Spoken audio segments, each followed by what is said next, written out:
రాత్రి 12 గంటల సమయంలో దిల్సుఖ్ నగర్ బస్టాండ్లో ఎలాంటి సెక్యూరిటీ లేకుండా సాధారణ మహిళల వేషం మార్చుకొని పోకిరీల పంతం పట్టడానికి మఫ్టీలో బస్టాండ్లోకి వెళ్లారు మల్కాజ్గిరి పోలీస్ కమిషనర్ సుమతి.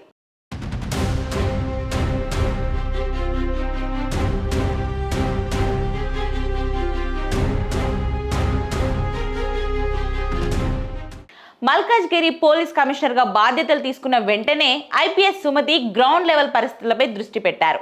రాత్రి 12 గంటల సమయంలో దిల్సుఖ్ నగర్ బస్టాండ్లో ఎలాంటి సెక్యూరిటీ లేకుండా సాధారణ మహిళల వేషం మార్చుకొని బస్టాండ్లోకి వెళ్లారు. ఆమె ఎవరో తెలియక కొందరు పోకిరీలు ఆమెను చుట్టుముట్టి వస్తావా, నీ రేటు ఎంత ఇవ్వమంటావు అంటూ వెక్కిలి ప్రశ్నలు అడగడం ప్రారంభించారు. అయితే ఆ 3 గంటల్లో ఎలాంటి పెట్రోలింగ్ వాహనం కానీ పోలీసులు కానీ అక్కడికి రాకపోవడంతో మరింతగా రెచ్చిపోయారు.